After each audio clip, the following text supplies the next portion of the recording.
দক্ষিণ বঙ্গোপসাগরে মৌসুমী বায়ু সক্রিয় থাকায় দেশের প্রায় সব জেলায় মাঝারি থেকে ভারী বৃষ্টিপাত হচ্ছে। টানা বৃষ্টিতে চট্টগ্রাম ও খুলনা সহ কয়েক জায়গায় সৃষ্টি হয়েছে জলাবদ্ধতা।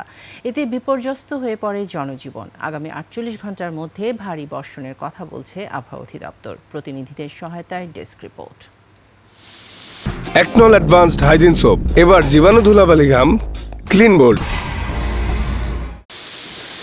টানা তাপদাহের পর সকাল থেকেই থেমে থেমে বৃষ্টি হচ্ছে। এতে কয়েকদিনের তীব্র গরম থেকে স্বস্তি মিললেও বৃষ্টিতে বিপর্যয়ে পড়তে হয় কর্মজীবী মানুষকে। ভারী বৃষ্টিতে চট্টগ্রামে জিএসসি মোড়, কাপ্পাসখোলা, কাতালগঞ্জ, আগ্রাবাদ বাণিজ্যিক এলাকা ও হালিশহর আবাসিক এলাকায় হাঁটু পরিমাণ পানি জমে যায়।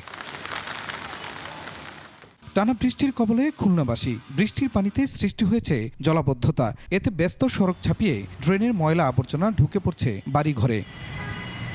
10 মিনিট আধা ঘন্টা বৃষ্টি হইলেই মোটামুটি রোদ 1 ফুট পানি উঠে যায়, হাঁটাচলা করা যায় না। রাস্তার দুই পাশে ড্রেন জ্যাম থাকার কারণেই এই বর্ষা এই পানির জলাবদ্ধতার সৃষ্টি হয়। পানি নিষ্কাশন হচ্ছে না, পানি নিষ্কাশন হবে পানি বেঁধে যাচ্ছে। এদিকে ভারী বৃষ্টির কারণে পটুয়াখালীর পায়রা বন্দর ও কুয়াকাটায় স্থবির জনজীবন। বিপাকে নিম্ন আয়ের মানুষ। পানি জমে যাচ্ছে নিম্নাঞ্চলে। আবহাওয়া অফিস বলছে, আগামী ৪৮ ঘন্টার মধ্যে রংপুর ও রাজশাহী ছাড়া বাকি বিভাগের বেশিরভাগ জায়গায় ভারী থেকে অতি ভারী বৃষ্টি হতে পারে। দেশের দক্ষিণ উপকূলীয় ও সমুদ্র অঞ্চলকে ৩ নম্বর সতর্ক সংকেত দেখিয়ে যেতে বলা হয়েছে। Khurshid Alam, desk report, ২১ television.